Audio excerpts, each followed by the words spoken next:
Overprocessing is probably the most common mistake when mixing vocals. But do you know how to tell if you're using too much of any specific type of processor? That's exactly what I'm going to show you how to do in this video. We're going to do a bit of ear training, and I'm going to simplify it for each major type of processor, so you'll know what to listen for and how to fix it. Let's get started. Overprocessing just means using too much of compression, EQ, reverb, delay, or any other type of processor to the point where it sounds amateur. Of course, mixing is creative, so you can always intentionally use a ton of processing to get a sound you want. But if you don't like the sound you're getting, you might need to dial back your processing. Let's start with compression. Overcompressing a vocal sounds like this. And I know you mean the best, yeah.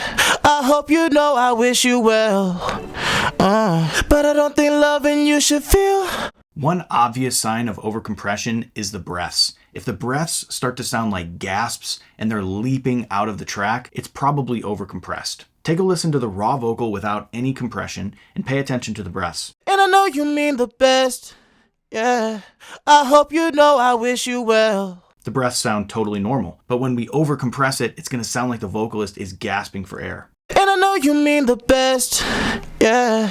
I hope you know I wish you well. So that's a telltale sign of overcompression, but it's not the only sign. The other is the consonants. You can hear the consonant sounds almost sound clicky or detached from the rest of the vocal. Take a listen. And I know you mean the best, yeah. So on the B of best, you can hear it sounds almost clicky, not very natural. Over here, but I don't think loving you should feel.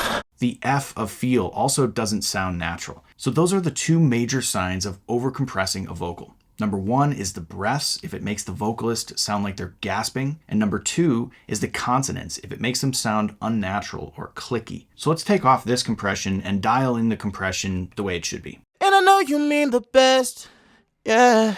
I hope you know I wish you well. But I don't think loving you should feel. So you can see we're getting a decent amount of compression, up to 6, maybe 10 dB of gain reduction at times, but it still sounds very natural. We don't have clicky consonants and the breaths still feel natural. And I know you mean the best, yeah. I hope you know I wish you well. But I don't think loving you should feel. This is one of the reasons the opto plus FET compressor is one of my favorites, because it's just an incredibly natural sounding compressor on vocals, even at high gain reduction amounts, which is needed for modern mixes. Generally on the Xbox gain reduction meter, I like to shoot for somewhere between 6 and 12 dB of gain reduction as a good starting point. And I know you mean the best, yeah. I hope you know I wish you well. Over-EQing has two primary signs. The first is if the vocal sounds thin. If you do a ton of carving up on the EQ, inevitably the vocal is going to thin out. Take a listen to what this vocal sounds like over-EQ'd. And I know you mean the best, yeah. I hope you know I wish you well. But I don't think loving you should feel.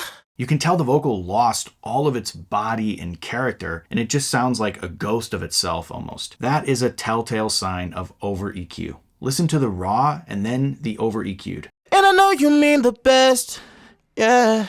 I hope you know I wish you well. And I know you mean the best, yeah.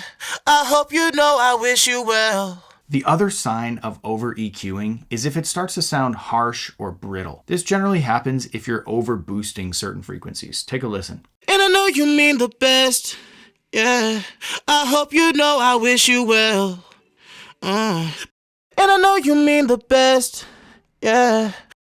And I know you mean the best, yeah. So you can hear some of those resonant, harsh frequencies are poking out, and that's generally a sign of too much boosting. When you're dialing in your vocal EQ, you want to think about balancing the frequencies, not necessarily trying to carve it up and remove a bunch of stuff and fix a bunch of stuff. Instead, you want to step back and think broadly. How do I shape the tone of this vocal to fit with the mix? And I know you mean the best, yeah.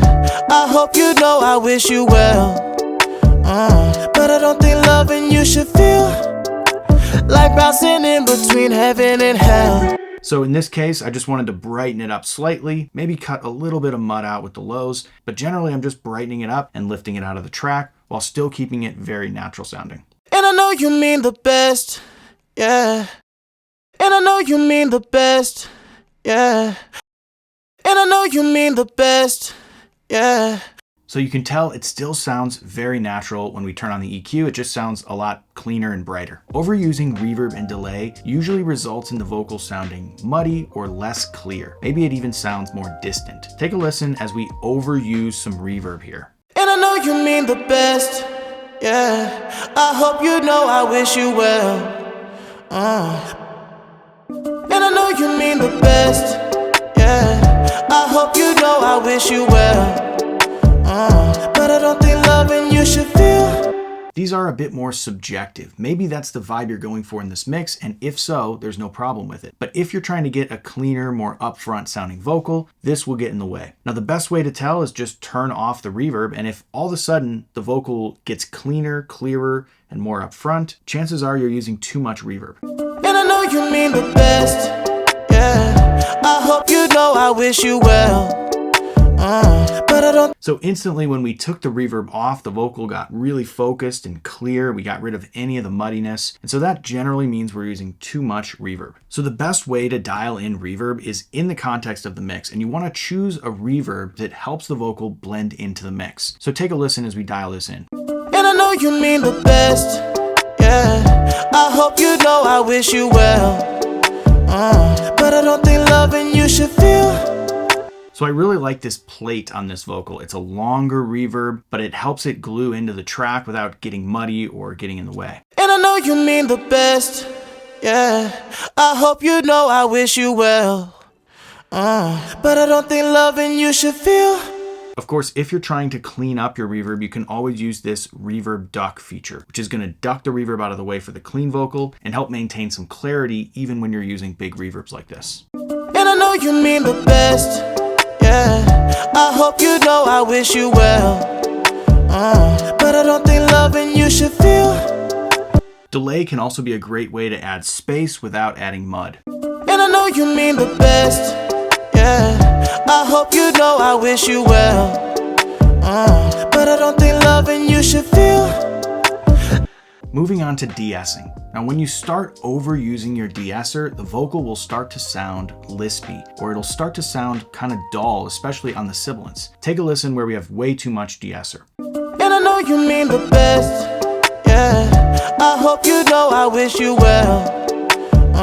But I don't think loving you should feel. So overall, the vocal sounds a bit dull, but especially on the sibilants, it sounds like they're completely crushed and it's almost giving the vocalist a lisp. And I know you mean the best. You can tell right there on best, the vocalist just sounds like they're almost not even saying the S sound. And I know you mean the best. Again, try removing the de-esser and seeing if it brings back some brilliance to the vocal. If so, you're probably overusing the de-esser. When you're de-essing, you're not trying to completely remove all the brilliance and crispness of the sibilants. Otherwise, your vocal is going to sound unnatural and dull. You're just trying to tame it enough to where it doesn't sound harsh. So we can dial in this de-esser from scratch. I hope you know I wish you well. I hope you know I wish you well. I hope you know I wish you well. So somewhere around there tames the harshness, but we still have enough clarity and brilliance in the sibilant sounds. I hope you know I wish you well.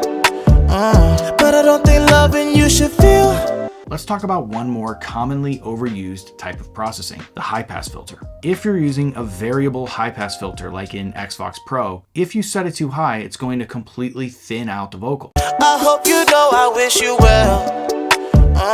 But I don't think loving you should feel. Like bouncing in between heaven and hell. To fix it, just simply put the high-pass filter below the first fundamental frequency. And you can tell it's a fundamental frequency because it's where the analyzer will kind of peak up. I hope you know I wish you well. But I don't think loving you should feel. Like bouncing in between. I hope you know I wish you well.